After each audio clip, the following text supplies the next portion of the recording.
Bill Walter. I'm president of Wilder Walter Partners. I'm going to speak probably too much, but before I do, I want to introduce Karen Vittori, who you probably all know, village manager, who's going to sort of tell us how we got here today, and then I'll take over. Thank you, Bill. Thank you, everybody, for coming out today. I hope you had a chance to vote before you got here. If not, you can do so afterwards. But thank you for coming. The way we got here is really a confluence of different things that pointed to various needs in the community. And those needs were identified, specific to housing, in a housing needs assessment that the village did in 2017, which spoke to the need for affordable housing, which is a countywide and nationwide need, spoke to other needs in terms of how the village can make sure that as it strives to grow and as we want to be economically viable, we want to make sure there's not negative impact on the school district, different strategies that we can do to employ a level of affordability, a level of smart development and growth, and do so in a way that we don't displace people and that we don't undermine the diversity that we have in our community, which is one of the things that Ossining ranks prize probably over most everything else. So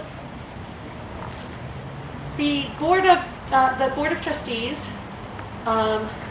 knew that they had vacant parcels of property and identified, after speaking to New York Homes and Community Renewal, which is the state funding body for affordable housing, and evaluating different scenarios, it was determined that a request for proposal, RFP, would be put out for this site. This site was identified initially because of the 3 major sites that the village owns. The other 2 are up on Main Street, Market Square, and the post office site. And there's an issue with surface parking there right now. That's another issue that we're working on. That's a separate presentation, separate day, but we are working on parking strategies too. And we issued the RFP looking for ways, again, to create affordable housing in a mixed-use, mixed-income project to address issues in a way that do not negatively impact the school district, that support economic development, and again, support the values that we hold dear, which is primarily making sure that we have quality affordable housing and that we're supporting the needs of our very different and diverse community. The RFP was issued, and we worked very closely with Rose Noonan of the Housing Action Council, who is one of the foremost experts on housing in Westchester. So Rose is here today, so I just want to give Rose a shout out because for those of you who know Rose or know of the Housing Action Council, they have been, the amount of work that they've done on behalf of the county to ensure quality affordable housing has been enormous. And we really want to acknowledge that Rose worked very, very closely with us to develop the RFP and to manage the RFP response process. We were very grateful that we got 8 fabulous proposals. Really, really good proposals, which showed a high degree of interest in the site and really carefully developed proposals, very thoughtful proposals, and we went through a very rigorous process of determining which proposal would suit us best, and then we determined that the Wilder Walter project hit the most marks. So really that got us to step 1, and we're here with Bill Walter today to talk about that proposal. The next step really is most important, and that's this process that we're beginning now. Is we have a proposal that responded to the RFP, and the RFP is online, so if you want to go back and look at it, but hit the marks that we wanted to make about housing, economic development, environmental sustainability for our community. That said, this is the time for public input, because despite the fact that we've hit those marks, there's a lot of different ways to look at how we do these things. And again, we have a very diverse community. We want to make this a process that gets as much input as possible from people throughout the community, We want the views, the inputs, whether, regardless of what they are, so that we can really determine how to optimize this project, optimize this site, which is currently a garbage dump. This is a brownfield dump right now, and do something really that benefits Ossining in the most positive way possible. With that, I will hand it over to Bill Walter for the rest of the presentation. Thank you.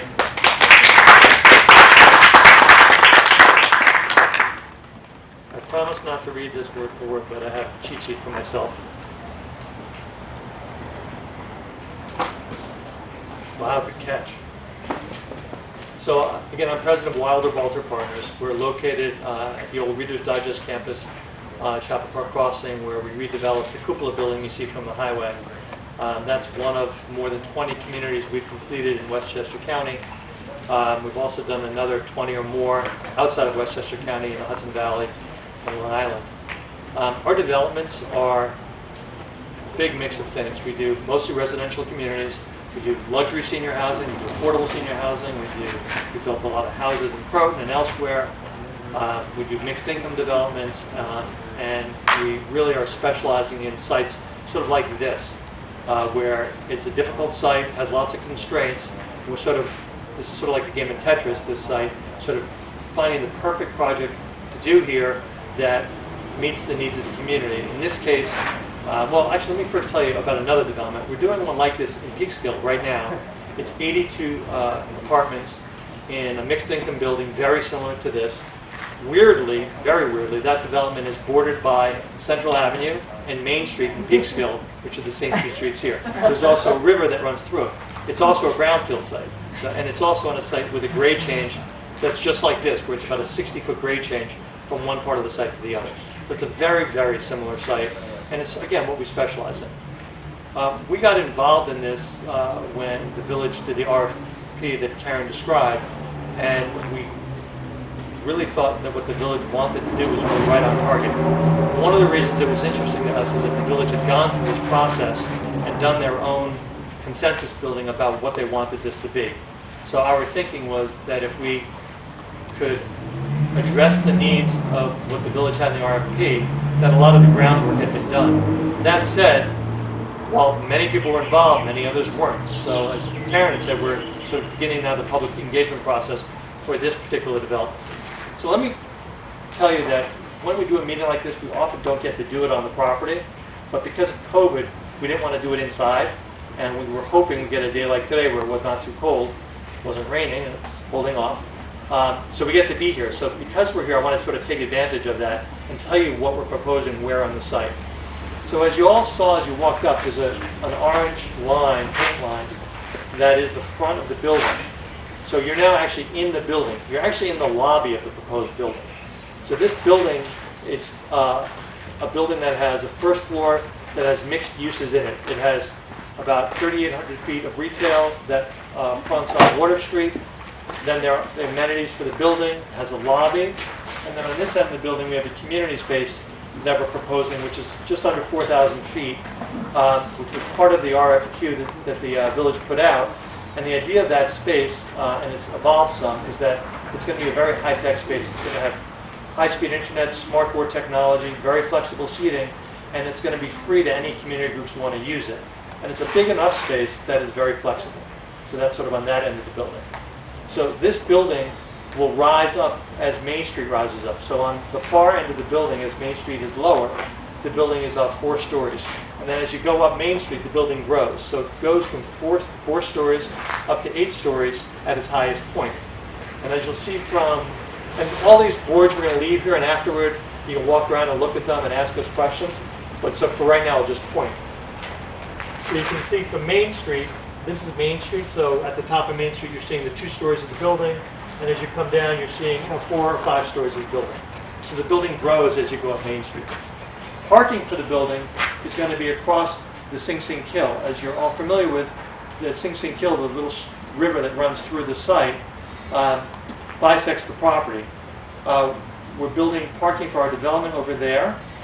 We're going to also have a level of parking above that that would be just municipal parking. It was part of our response to the village was that we could give them exactly what they asked for, which was parking for the building. We also said to the village, if you want an extra level of parking for municipal parking, we can do that as well. So that was part of our response to the village. So on that side of the Sing Sing Kill is basically a 3-story building with parking in it, with an extra level on the roof for the village if they choose to go in that direction.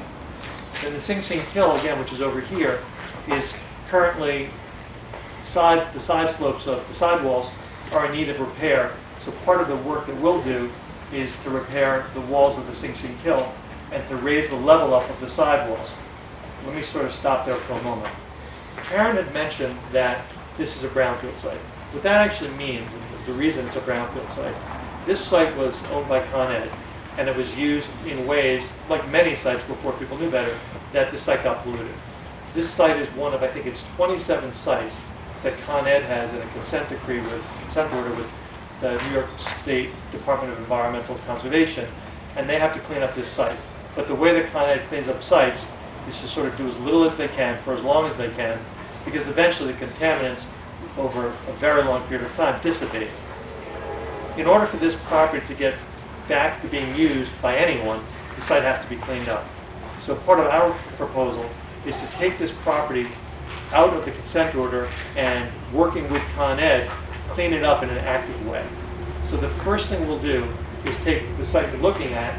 Frankly, this is the best this site has ever looked to me since I've been here. It looks great today. And we're going to clean it up. And that means basically taking the contaminated soil from the property and removing it. It needs to be done at a level that's enough of a cleanup that you can have people living here afterward.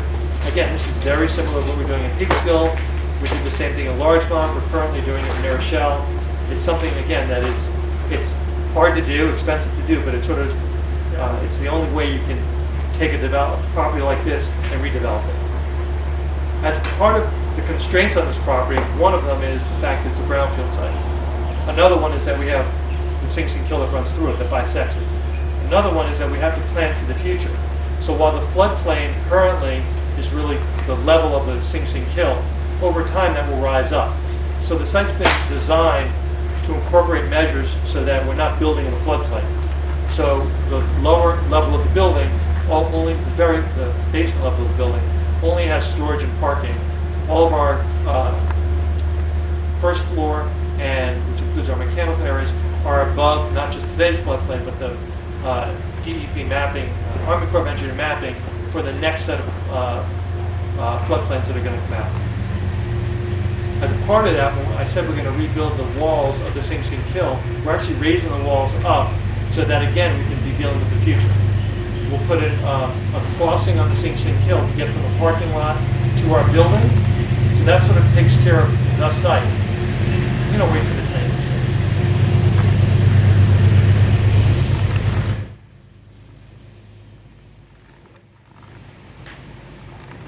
I don't speak that loudly or clearly, so I want to give you guys a chance to hear. So that takes care of the site.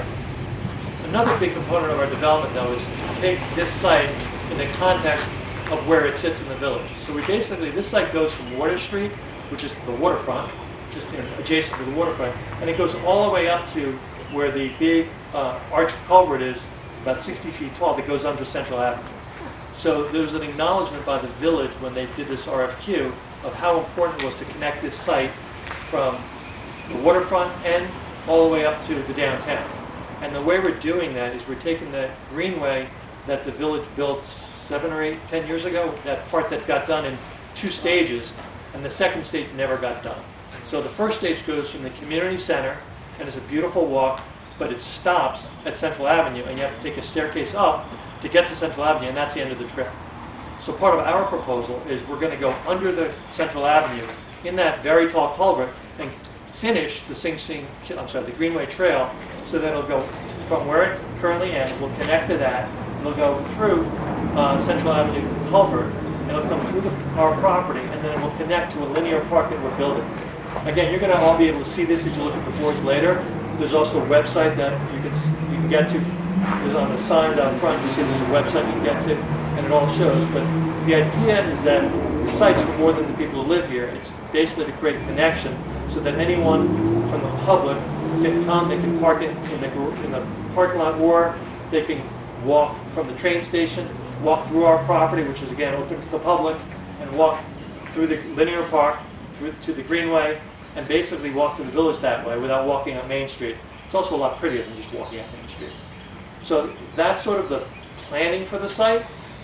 In terms of the retail that we're doing, again, as addressed in the, as asked for in the RFQ, the village wanted to activate the street, so they wanted to have some retail in the building. The idea of the retail that we're envisioning, and COVID notwithstanding, we're doing this in a lot of our developments where we're going to create, on the public end of the development, we're going to have a coffee shop, and then we're going to have other retail space available that will program with what makes sense, not just for our residents, but for the public. So that use is a public use that will be, hopefully, help to connect the downtown and to spur the waterfront. In the building, once you go above the first floor, you're now in the apartments in the building. So there's 7, the apartments are from 3 to 7 stories, meaning it's an 8-story building. The first story is everything I described. The rest of the building is apartments. In a lot of developments that we've done, and we've done this for about 30 years, it used to be that when you did a development that was affordable, you had a very narrow window that you could make affordable, from 50 to 60% of the area median income. The federal government and the state, through their funding programs, now allow you to do essentially this income averaging, where it allows us to go, in this case, we're going from 30% of area median income all the way up to 80% of area median income. And what that translates to, and you can all look at this later, I'm going to cheat by reading it, is we go from monthly rents of about $680 a month, including heat and hot water, up to about $2,500 a month, including heat and hot water. And that's for our least expensive 1-bedroom up to our most expensive 3-bedroom. And again, all the rents include heat and hot water. So our rents, our incomes, we can have people live here that make anywhere from $27,000 a year to $100,000 a year. So it's a very big range. And because we're not just one unit type, it makes the range even bigger. If it were all 3 bedrooms, the range would be smaller. If it was all 1 bedrooms, the range would be smaller. But because we have 1 bedrooms to 3 bedrooms, from 30% to 80%, it creates a very wide range of people, of incomes they can live here. One of the reasons that you all should care about that is that a lot of these developments, when you do them, a lot of people want to live here who are local and elsewhere, but they're either over income or they're under income. And you end up having people who really want to live there, but they can't because the income range is so narrow. So this development in Chapel Park Crossing, the cupola building we did there, that development also had, in that case, an affordable workforce and market rate with a broad income range. And we're doing a 380-unit building in New Rochelle right now that is market rate and also has a range of affordable units as well. It's just a better model. And the other thing we do in all of these developments is that the units are all mixed together, the amenities are all mixed together. There's no sort of, some of the people live here, some of the people live there. It's all just one building with all the amenities the same. That's one of sort of our trademark things that we really believe strongly in. I'm going to look at my notes.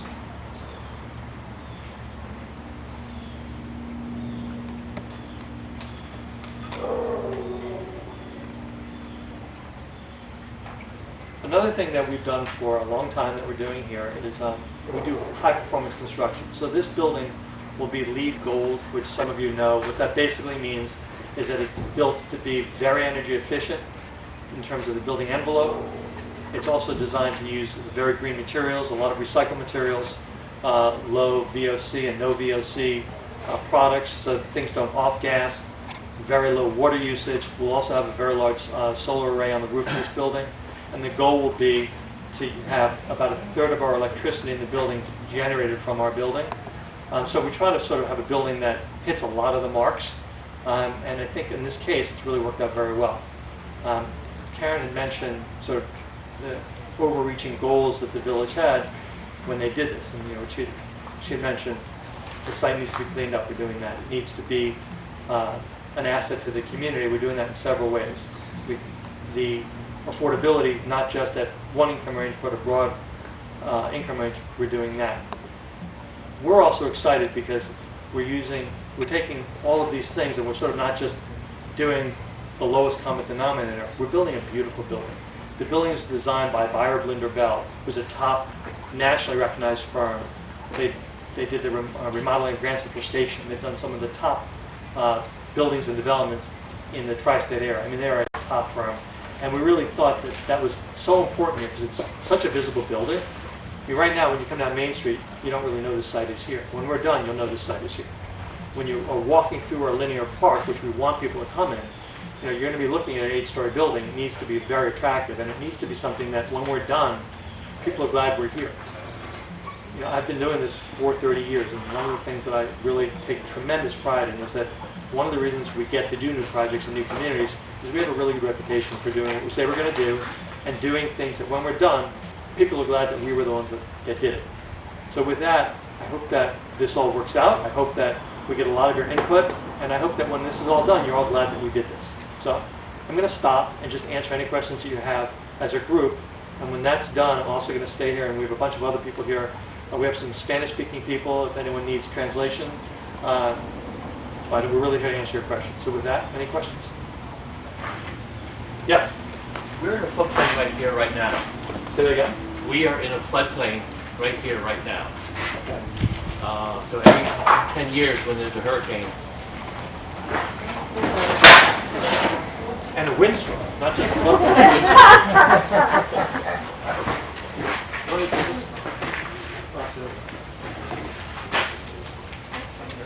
the Ossining train station lots flood, this floods. Are you going to raise the buildings? Yeah, so like you sort of, just we're stand up for a second. Would you mind just stand up for a second? So look at the wall over there. The wall 10 feet from you, okay? And then look up there. Yeah. So that's in a floodplain, that isn't. So when you raise this up, and that's just sort of barely in a floodplain. The bigger issue is what I was saying before, that the Sing Sing Kill walls are getting raised up, not much, a couple of feet. And that gets us not out of just today's floodplain, but it gets us out of the floodplain that's foreseen in the near future, in the next 20 years. Okay, when Sandy hit, there were cars coming down this. Yeah, I know. I mean, I actually lived on Independence Place when Hurricane Hugo hit. So I remember vividly what happened then. Okay. So we're designing it not just for today's floodplain, but for future floodplain. Who will the building be marketed to, and where will they live, and how many people in Austin might be able to live there? So the way that buildings get marketed is that the funding sources, especially Westchester County, require that you advertise broadly. So we'll advertise generally in 9 counties, including Westchester County. It's a very broad marketing, and what ends up happening is you end up getting a tremendous amount of people who are interested. The people who end up living here, to a great extent, are people who have a local connection, whether people actually live in the village, used to live in the village, parents or kids of people who live here, work in the village and drive 45 minutes to get here and want to live here.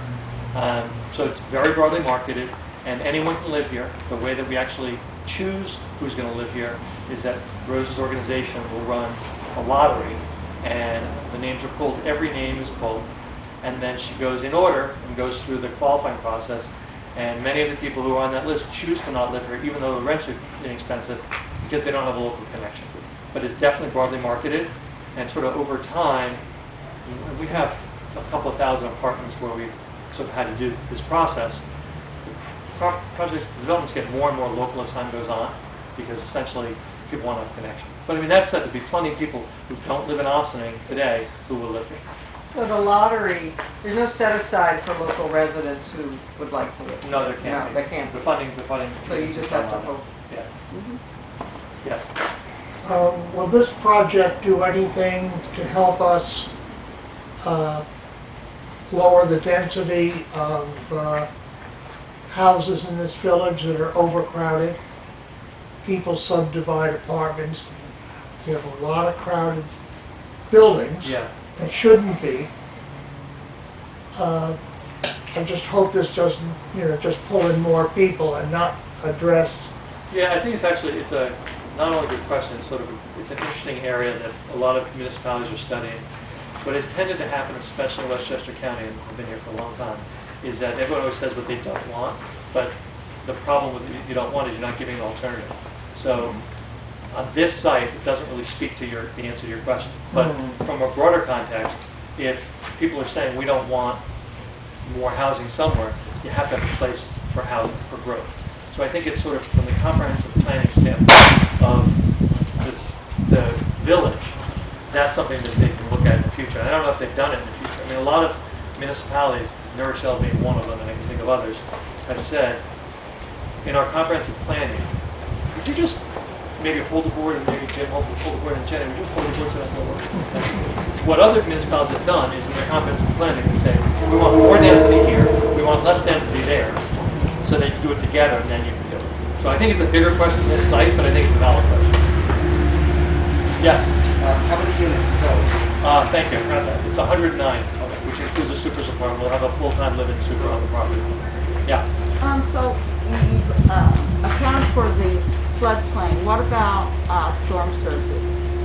So, working with the village engineer, we are designing our stormwater to deal with some of that. The idea in a site like this, because we're at the bottom of the watershed, meaning the watershed starts at the highest point and then comes down. When you're at the top of the watershed, sort of slowing the water down so that it doesn't accumulate and go faster is totally achievable. When you're at the bottom, the storm surge is already here, so there's not enough containment in the world to stop it. So essentially what we're trying to do is to take the water and take the energy out of it. It's called an energy dissipation. Take the water out of it before it runs on so that it's less destructive as it comes through the property. So, and actually one of the things I forgot to bring up, our development ends at that pile of rocks. You'll see the line as you walk up. And afterward, I invite you all to walk to the other end of the property as far as you can. So we're only building on this part of the property. Past that is where we're going to have more of the linear park and also this velocity dissipation, stormwater treatments on that end as well. But what about what So comes in what comes in this way? from the river? We're not, yeah, I mean, I understand what you're asking now. The choke point is basically that bridge. That Water Street's the choke point. What does choke point mean? Meaning where the water comes up and it gets to the first sort of flat area going this way, that's Water Street. So what you're asking is when the water runs in from the property, what will happen? What will happen is it'll come onto the in a massive storm. It'll come onto the property, it'll sort of come onto Linear Park, but it won't come into the first floor of the building Why not? because it'll be higher. We're raising up the first floor of the building. Okay, so where we are right now would be the No, first you're floor. sort of between the lower level of the building and the first floor. And the lower level is just basically designed to allow water to come in and go out of it for massive storm events. Okay, thank you. Yes. Yeah, sure. I was glad to see the mix of income levels, but can you speak to how long these will stay affordable? I mean, Sure. we go 30 to 80, which is, I think, meets our needs in the community, in my opinion, but how long will they stay affordable? So the funding age, the New York State funding agency requires it to be 15 plus another 15. We actually do them for 99 years, so it'll be affordable for a long time. So we're agreeing to make it affordable for 99 years. Which will be past my life. Yeah, mine too, but. Yeah, Will you maintain ownership of the building? we do. We do. So we have oh yeah, I forgot that part, sorry. Wilder Balter is our development company. Griffin Associates is our construction company. We do our own building. And then we own and manage about 3,400 apartments. And those are all the apartments we built over the last 30 years. Yes. So it sounds like it's private-public investment. Sorry, didn't hear. So it's private and public investment. Does the public also reap some of the rewards, some of the profits? So in terms of the profits of the development, no. It's when you're doing affordable development, that's not. If it were baseball lingo, you're hitting a single. You're not doing double, triple, or home run. And the reason for that is simply because the state agencies that fund it limit the profit we're allowed to make. So the reason, economically, the reason we do it is it's very safe because we're not taking a lot of market risk. But what we're giving up is a lot of profit. What we do, and it's part of what we were asked to do in the RFP, is we're creating public benefits through the linear park, which is open to the public, that we're maintaining, through the end of this site. We're improving the site, cleaning it up. So it's a village-owned site, we're cleaning it up. We're taking the part of the property that the village will end up getting back, which is past our building, the rest of Linear Park, and we're improving that and giving it back to the village. We're building almost 4,000 community space that we're giving to any nonprofit, the school district, whoever wants to program and use it. We're giving it to them at no cost, and we're doing the long-term maintenance of that. And I have to remember, this is 99 years. This is a long time. So it's a big commitment. Yes? Is there a formula that includes a minimum number of people that have to live in there? For instance, you get a 3-bedroom, you get a single person, you're not gonna give that to a single person. Yeah. Is there a minimum that if it's a 2-bedroom, you have to have 3 people or Good something? question, because I don't want to do this one off the top of my head. Rose, would you mind doing that one for me? There are minimum occupancy standards. So if you had a 2-bedroom, has to be at least 2 people. 3-bedroom, at least 3. Okay, and there will always be a maximum because of building code requirements. But a single person would not be eligible for a 2-bedroom or a 3-bedroom. One of the things actually you asked before, sir, that this can jump onto is, unlike the housing, the overcrowded housing we're talking about, because we own and manage these ourselves, and because we have many more people who want to live here than we have apartments, we never, and I mean in our entire portfolio, for 30 years, we've never had a complaint from the municipality that we've overcrowded an apartment.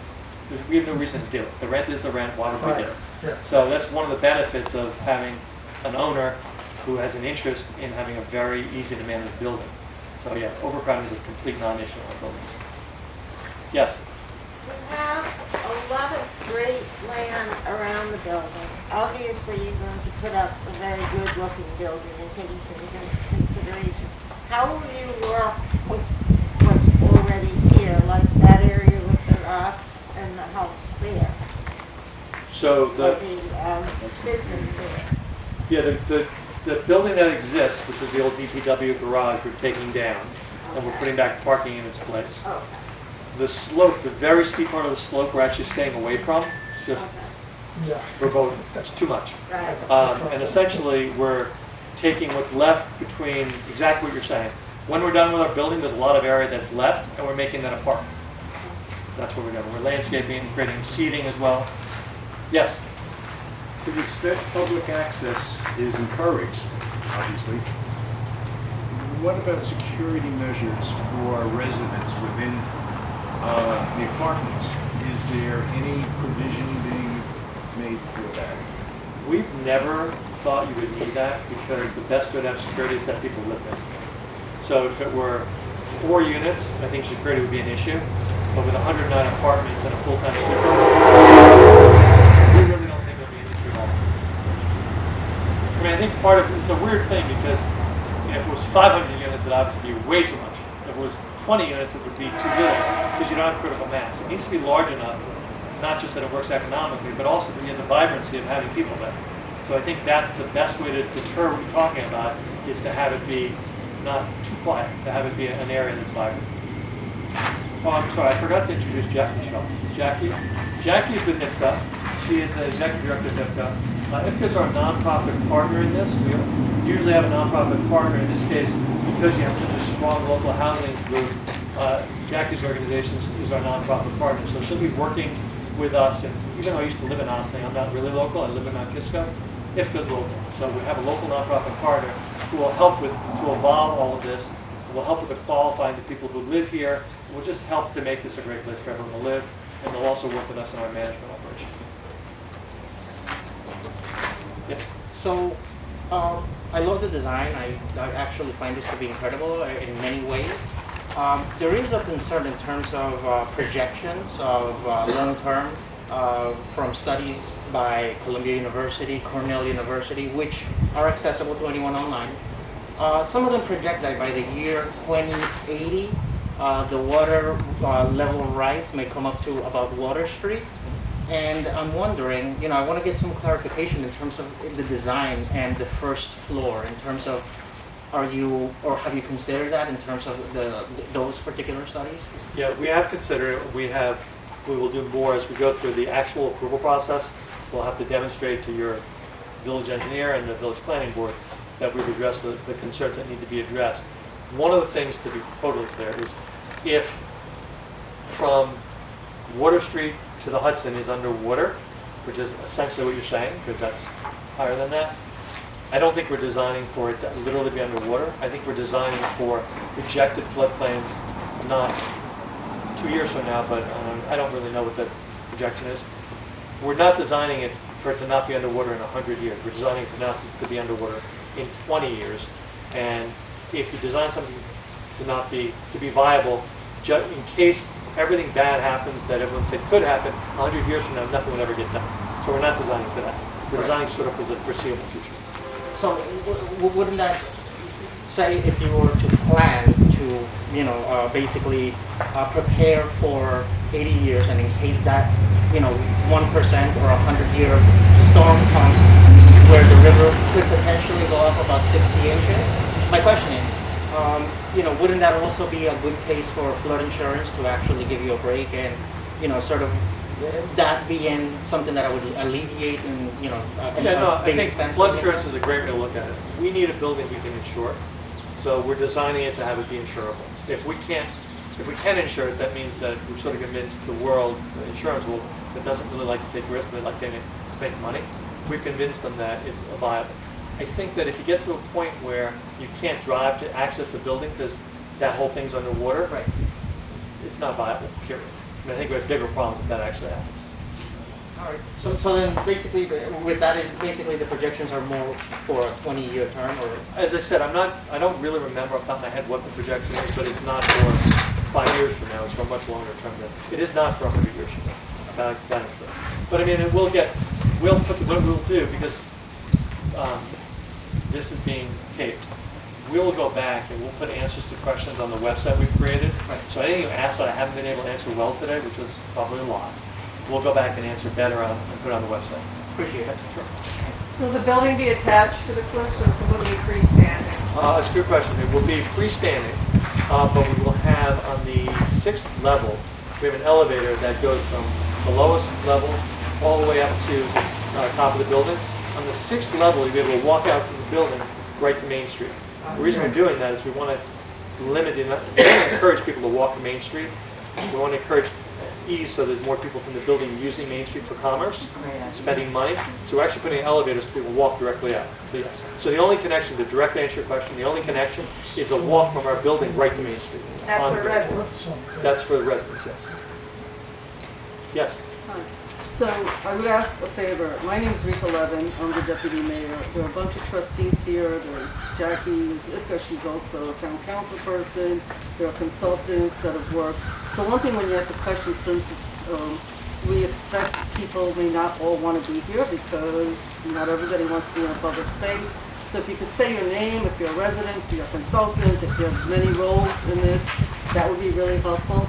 I'm not sure. The way I'm hearing some of this, just so we're clear, and I know Mr. Walter knows this, aside from having grown up in Ossining, so he knows it better than I do to some extent, this is a public forum to ask questions. I'm not going to make a comment, but there have been some things that I just want to clarify. Number one, throughout this process, there have been at least 2 trustees and village manager and staff involved every step of the way. It didn't just start today, it started over a year ago, as was stated. The village is not an entity. There are many elected people. The village didn't decide on many things.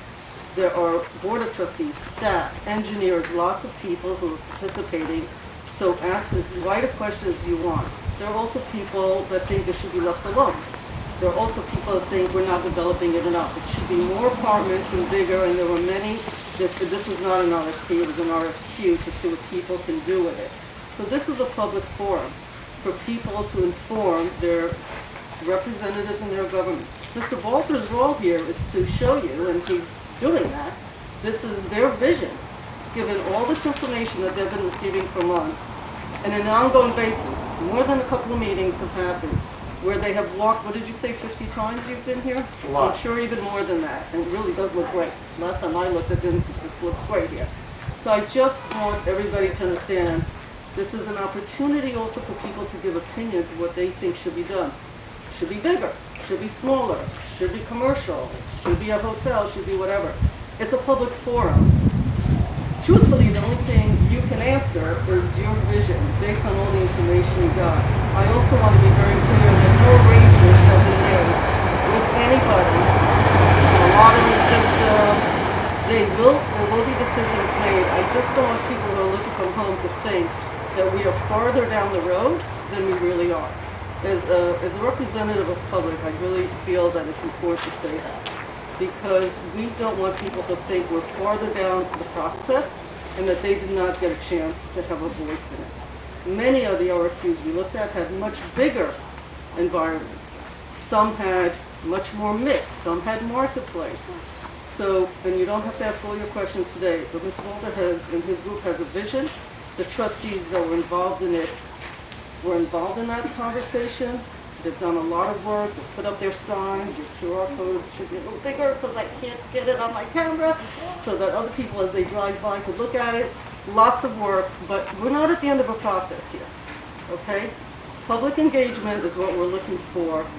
I'm not giving any opinions, but I did want to at least clarify the rules of the people when you speak would really be helpful if you said, I'm an elected official, my name is, or I'm a resident in the village of Ossining, this is my concern, so that when people look at this, they know, like, who's speaking, what's going on. I mean, this also, we did it on the site because that came up in one of the meetings, that looking at things on social media makes this thing look huge. When you stand here, I feel like it doesn't look so big. You know, like, oh, parking over there instead of that thing that's sitting over there. Not so bad when you see it, because when you see it on Facebook, it looks huge. Oh, I get it. There's already a cliff here. So I encourage people who are watching this, you don't have to wait for a meeting, you know. It's public property. Come up to the fence, take your cameras, take a little walk, and I feel being here, I don't know whose idea this was, but kudos to that person, really lets you feel the place so much differently than how huge it actually looks. 109 units, as Mr. Bazemore asked earlier, is an important factor. And there are definitely people that want more, and there are definitely people that want less. The purpose here is to really come to think about what's the best use of the building, and that's. But you're here presenting what you think is the best use of the building. I just want to make it clear, not on behalf of the village, but really on behalf of what you think based on your meetings with the village as we go through the process. So that's my commentary, and I thank you for your time for that. Great. Thank you, Mayor. The Deputy Mayor. Deputy Mayor, sorry. I was getting ahead of myself. She recused herself from this particular project, Thank and you. she's made that publicly known. What other questions do we have? It's 109 units? Yes. Yeah, it's a mix of 1, 2, and 3-bedroom apartments. Yes. Hello everyone, my name is Carlos Cajon, from Community Resident here in Austin. My question is for Mr. Bell. What are some of the features or characteristics in design that are used for the building so that it could reach its gold LEED certification? Good question. I'm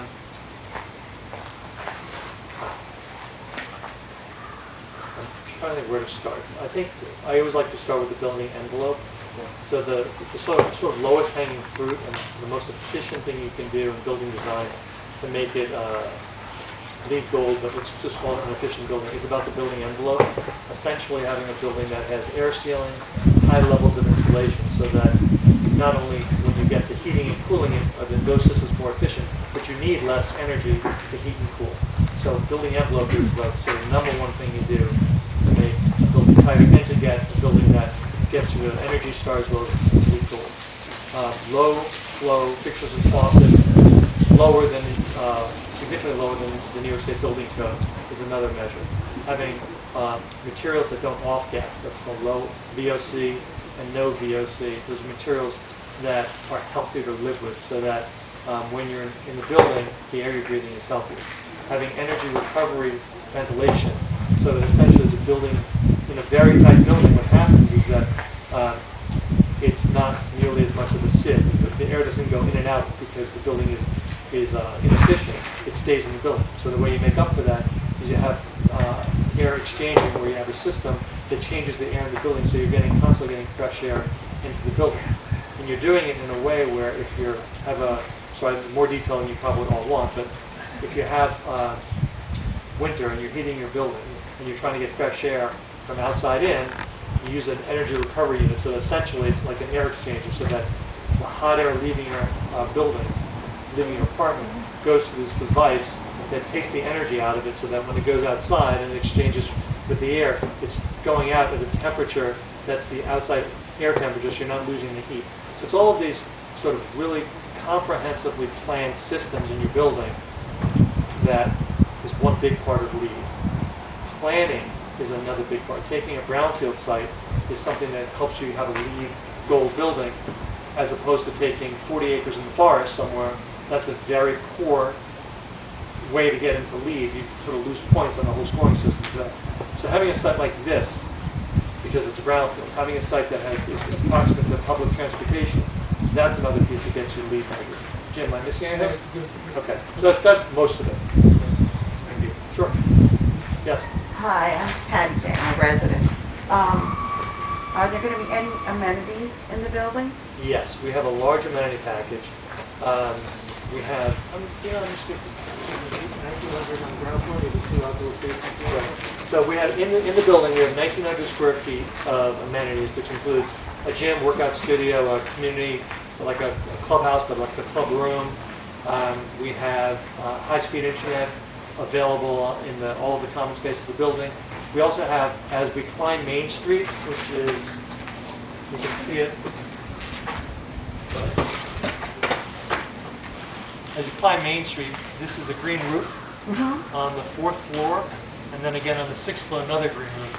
And the idea of that is obviously that faces the Hudson, and it's a place where all the residents can go out and enjoy outdoor space with seating. What about temperature in units? Will the residents have the ability to adjust Yes. heat and cooling in there? Yes.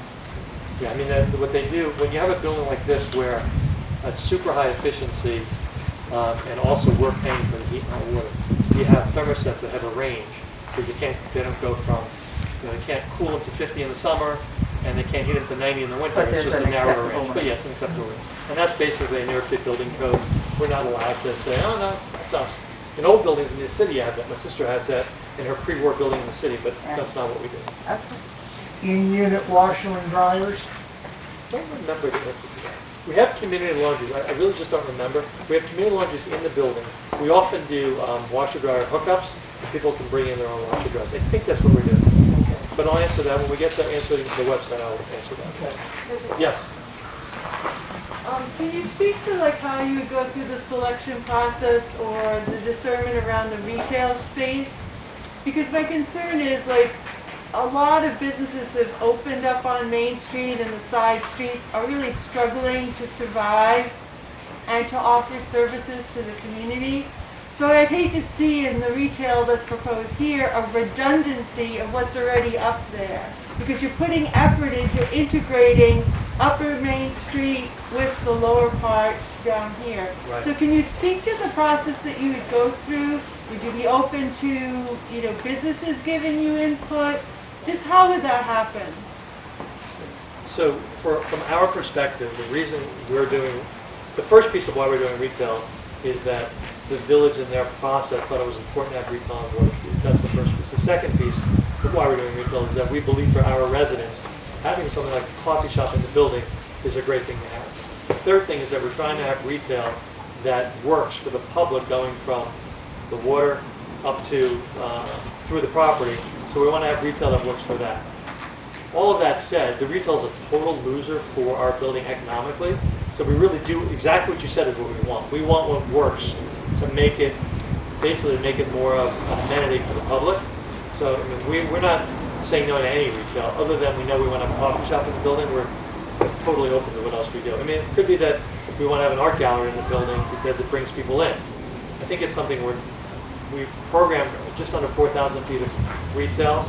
Our coffee shop is like a quarter of that. So we have another 3,000 feet that we have to figure out what makes the most sense to do. So involving the community is great. I'd love to. Sorry, Dana White, I'm running for village trustee. That's the thing, that coffee shop will compete with that coffee shop. Right. Which is a locally owned, and the other coffee shop. Would you consider partnering with existing businesses to create, a satellite location down here or Love something? to do that. In New Rochelle, we're trying to do that very thing. Exactly. For a lot of reasons, not the least of which is we really don't want to have people say, we don't want that retail because you're competing with us. We want that retail that really works together. Yeah.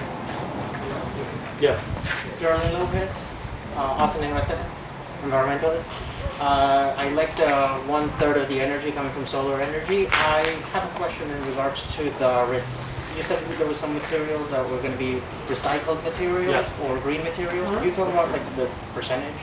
or I don't some really know the percentage, but an example would be the carpet often has recycled fiber that's being used. Some of the wood products, sometimes drywall. There are many different products, and there are more coming out all the time. But when we answer the questions on the website, I'll give you some examples of what we've done elsewhere. Thank you very much. Sure. I'll look into that. And one more question before. Will there be free parking for the public Yes. within the parking lot? There's free parking for our building. If the village chooses to have us build a parking level, that's the that we're basically giving back to the village. That'll be up to them, whatever the village decides. We're redoing the Tarrytown YMCA right now. That's starting in about 3 months. And similarly there, we're building 69 car parking lot for the village in our building. That we're building it and then we're giving it back to the village, and they deal with it completely. So I don't know what the village will do. As the mayor said, deputy mayor said, depending on what actually ends up happening, the village, if they want that parking level, if they choose to do that, they'll be the ones who decide. And that would be the top, you said? Yes. Thank you. Yes. Ed Volmanicho, resident Village of Ossining. Is there any infrastructure improvements planned during construction? Sewer pipes, upgrade of the water main, anything like that for this construction? We're not there yet. We'll do what we need to do. If there's any requirement, if there's not enough capacity, which I think we're getting a problem, or if the infrastructure needs to be rebuilt to support what we're doing, we will do that. Actually, literally, I was on the phone with the Tarrytown village engineer yesterday because we're having the same conversation. The Tarrytown law, we have to build a new sewer pipe from our development down to a piece for the exact reason you described. Yes. Hi. This is the initial part of the process, I get that. Soup to nuts, with everything realistically in your expertise of building a building, when do you see this being done? Deputy Mayor, I'm going to leave that one to you. We've got public meetings. You're scared. Did you say in the beginning, and I was here in the beginning, that there's going to be possibly another one of these meetings in a month or two? We talked about doing a second. We always talked about doing a second one. Okay. COVID, everything's sort of subject to COVID. But one of the reasons we're outdoors today is we didn't want to have a meeting indoors because of COVID. Right. But we're hoping to have a second one. But I don't. Do you want to take how long the public process will take? And I'll tell you how long it'll take to build the building. I was looking at building. I can answer some of that question. Sorry, Manuel Quesada, I'm also one of the trustees here for the Village of Ossining. So one of the key components of this was we selected preferred developer. We do have, I want to say, a contract on the way where we have preferred developer until the end of the year. Right. At the end of the year, all these public meetings and public input is necessary for us to determine, and for him to determine if this project is going to be suitable for what he wants to do. So we have to find a medium of that. If we come to the conclusion that everything that we have done between his effort and our efforts and the community input, we said we are ready to go. That's when we start the process. Obviously there's a contract, a lot of contract that we have to sign. There's some stuff infrastructural, that we can see, get some feedback from our engineers. So the process starts now. The process goes to the planning board and architecture review board. So that I cannot proceed to the future how long that may take. Looking at all the projects, you've been here in Ossining, a project almost across the street in a way that took many years.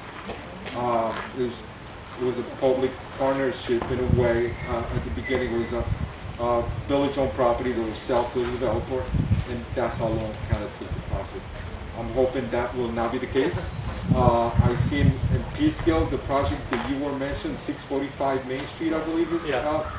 That I want to say it started in 2018, probably before that. It took us 8 months to get the zoning we needed there and get all the approvals. That was 8 months. So, but I'm talking about the process itself from the beginning to the end, because I think you started in 2018 and just kind of got completed after the pilot and all that. So yeah, what happened there? We started in. Actually, took less time. We started in July of 2018. Okay. We finished the site plan approval process, which is the environmental review process you're describing. So we got all of our local approvals in about 6 months. Then we had to get the pilot done, and we had to get to an actual closing where we finished our drawings and all that. So that's sort of on us. That took us another probably 8 months to do. Then we closed and started the infrastructure, and it'll take 2 years to build. And if I were to tell you what I think, There's always concern about these developments, so there's always a public process that has an ebb and flow, always takes longer than it should. I have no idea truly how long it will take. I would hope that after what a board member described, that it would take after that, and we have a contract with the village about the property. I would say the approval process shouldn't take more than a year. Could. If I thought it was going to take 3 years, I wouldn't do the project because that's a bad sign. So I do not want to do that project anymore. I've done almost $1 billion of development and had one lawsuit in 30 years. It's just not where I want to go. Life's too short. So assuming it's a good project that people generally support, it should take about a year to get approved, maybe a little more, maybe a little less. To build it probably takes 2 years. So from start to finish takes 2 years to build. So we could say that 3.5 years from now, we could be having a ribbon cutting. Yes? One thing, Mary Manson, I'm a resident, a new resident of Ossining. One thing I'm concerned about, which I'm sure you follow a lot of guardrails, pardon me, but for people who are disabled, like myself, say you have a fire in the building, I can't really run and get down the steps. In the building we're in now, they have a safe zone where people who are disabled can wait till the fire alarm is all clear. I'm sure if it's really bad, they have other ways of getting people out of the building who are disabled. But that's important. And you see, and I believe you can answer that a lot of new construction is taking into consideration the needs of a lot of people that are not as, let's say, agile as they used to be, and need to know that there are precautions. Yeah, it's very interesting. The safe zone you're talking about, honestly, I don't know about, so it's something we'll look into. The building is obviously fully 100% handicap accessible and adaptable, but specifically in a fire, a safe zone is just not something I know about, so I'll look into it. Basically, supposedly, I mean, it hasn't been tested, thank God. But presumably, it's an area that gets closed and then air is both pulled out and pushed in to keep, and It's supposedly it's a something I know about. barrier. It's something we'll look into. Yeah. Yeah, well, and again, we'll answer it on the website, so there'll be a public answer. Thank you. Any other questions? Yes. Eric Garrity, resident, Ossining business owner. The housing needs assessment that was referred to earlier. The very first point of that assessment was the need for commercial density to alleviate our tax burden as residents. We have one of the highest effective tax rates in Westchester. This development is likely to increase that burden. I've spoken to several trustees and the village manager about the interest that I have and other business owners have in keeping this area with the potential for commercial to be developed as commercial. So the level of retail, is that the first floor above the floodplain, or is that the ground floor in the floodplain? And by increasing the height of the kill, isn't that pushing the water back, any storm surge water, isn't that pushing it back into all the other businesses that would be increasingly negatively impacted by it? So, I don't know where to start. On the modeling of the floodplain, we're not raising the level of the kill. The water, we're not raising. We're raising the walls. But it would spill, and historically, as it spilled over the banks and flooded this area. So by raising it, you're essentially pushing it up against the other.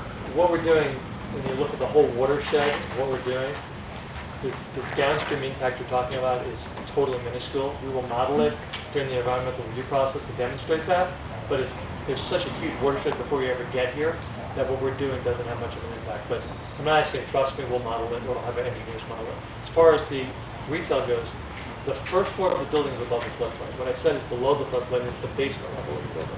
We're raising the site so that the first level of the building, which includes the retail you asked about, is above the floodplain. What, you had a third question? I forget. The effective tax rate and how Right, so, just gonna wait for the train. So, affordable housing, other than studios and one bedrooms, always has the effect, if you sort of take what it costs to educate a kid, and what the average cost is to educate the kids now, and what the impact is, it always has a negative effect on the school district. The idea, and this is sort of case law throughout, not just New York State, but the rest of the country, is that you have to provide for a regional need, and part of that is what we're doing here by building affordable housing. One of the things the village has to study, and in creating their RFQ, I think it was thought about, but it will get thought about more, is how many kids you're going to have in this development, and we'll do a fiscal impact analysis to look at that. I think when you look at will it have a negative impact on the schools in terms of, I think that's what you're really getting at, is the school taxes. Is that really what you're getting at? You talked about well, that? it's that somewhat. Well, I think the fiscal impact, other than the schools, will probably be positive, or if negative, super minor, minuscule. If there's a negative impact on the schools, in terms of the impact on each resident who's a taxpayer, it will not be a significant impact. But I imagine there'll be some negative impact on the schools fiscally, because all affordable developments, other than studios and one bedrooms, have school children. Yeah, I was speaking more in the broader sense that, you know, keeping sites that have potential commercial development as commercial development would be a greater benefit to our community than I think, these sites I mean, over. if you want to share with me a model that shows me that's viable, I'd love to hear about it. But this is a site that has, I think it's $4.5 million, in my recollection, to do the mitigation on the site. So to get to raw land, you're $4.5 million. That's not to build anything. That's just get to raw land. But that's not Con Ed. Sorry? But that's not No, it's not. It's not on Con Ed if you want to actively do something, because the site has to be cleaned up actively to do something. If you don't just want the site to sit here, Con Ed is not going to go. Take Harbor Square site. They never actively cleaned up that site. They basically were pumping and waiting and waiting and waiting. And Harbor Square actually went into the Brownfield program and actively cleaned up the site, because that's what you have to do in order to actually use a site. So I think that the problem is the economics of using the site for something need to work. So while I understand what you're saying, I doubt that the economics of spending $4.5 million just to get to zero and then having to build a development. Now you also have to raise the site up because of the floodplain issues. I'm not sure it would work as a commercial development, but that's something, if you have a pro forma that shows that works and you present it to the village, I think that's something you should do. But are you saying Con Ed is not on the hook to pay for this? Con Ed is not on the hook to pay to actively remove the soil so that something can happen at the site in the near future. Con Ed is on the hook to work with the DEC, to keep the DEC off their back, and they will continue to pump and monitor till the cows come home, as long as the DEC allows them to do that. Because that's what they always do. Does that answer your question? I'm sorry, does it? Yeah. Okay. Bob Fritchie, trustee, Village of Ossining. During your presentations, since we're on the brownfield and the cleanup, it was described to us that there's different levels of a brownfield remediation. Can you explain that so people understand it? So if there were a site that were actively contaminating other properties off-site in a way that they were making the properties unable to be used, Con Ed would have to take more of an active role in actually removing things from the site. That being the case, not being the case, it goes at the sort of pace I was describing. When you clean up a site, there's cleaning it up to a residential level, to something called restricted residential. Jim, help me out. What's the other level? Unrestricted. Sorry? Restricted, unrestricted. Unrestricted and restricted. So there are two different levels of cleanup. If you're going to do something where people are actively living there, actively on the site, even in retail, for example, the site has to be something where you're not poisoning people from off-gassing from the soils. And that's the different levels of cleanup deal with that. Answer your question? Yeah, I knew that, I just wanted. Oh, okay. You should have answered it. You should have answered it. It's your job, Okay. Yes. It's me, Dana White again. So this property has value, I imagine. Are you gonna buy it from the village? Will the village get money from the purchase? Like, how's that work? Yeah, sort of complicated. I think that's something that gets negotiated between us and the village. The property has less value than you might think because of the cost of cleaning the property up. And the public amenities that we're building. So essentially, like for example, we're creating this greenway, which is a couple of $1 million to do to finish the greenway. So that's a public greenway. It's not for our development, for the public. So in that sense, the village is getting paid because we're finishing that. If we build a village parking and we give that parking to the village is getting money that way. I think, as Deputy Mayor Levin said, we're not sort of there, we're just making a proposal. We haven't had a final negotiation. We don't know, nor does the public know, nor does the village board know, what all of the actual components are of the development. As Deputy Mayor Levin said, this is what we proposed. This is generally what the RFQ response that we were selected was based on. There's still a lot of time between now and then. Any other questions? Yes. This is like an actual question, not a comment. That picture is very deceiving. Like I feel it's making it look not as good as I think it can look. But I think it's out of proportion and upsets some people the way it's written. So we can discuss that. But in that rendition, that doesn't include the public parking. That includes parking only for the tenants of the building, right? How far up? Am I correct? So no. The public parking is here, here, and here. Right. Sorry, the private parking is here, here, and here. The public parking is on the roof. This does So show. if I'm looking over here, it's gonna go over there, right? Right. Which is much better than what I'm looking at right now, let's be honest. Yeah. How far up do you think that is? It's- What's the proportion? Well, that's sort of.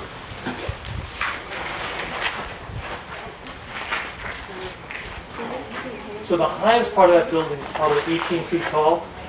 We'll probably be 30 feet tall. So we'll be 12 feet taller than the tallest part of the building. And it goes to the end. So the width, the length of the building is about the length of the existing building. If you were to look over, when we're done, if you stand up, you'll see an orange line that we painted. That's as far as it comes this way. So it's a very similar footprint to what's there. It's about 12 feet taller than the tallest part of the building.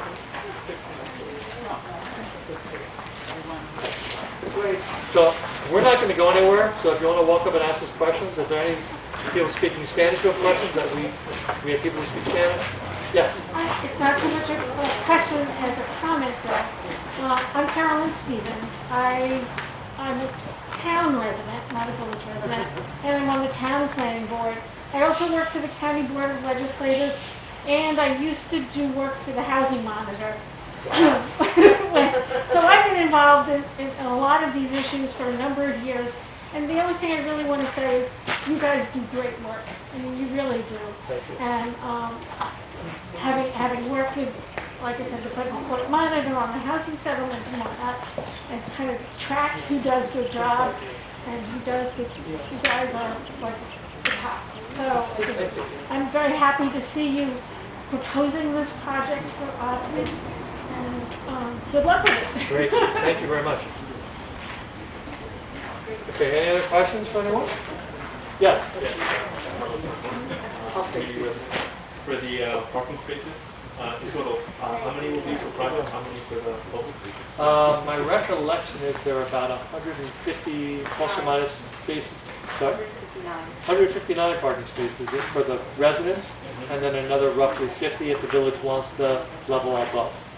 Okay. So in total, just about 200 parking spaces.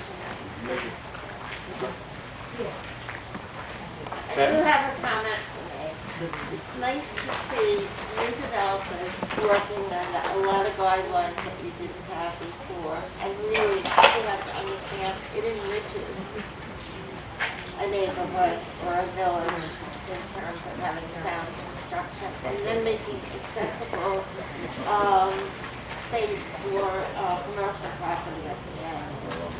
Thank you. I just want to disclose that's my mother. Well, In the interest of transparency. Just to be clear.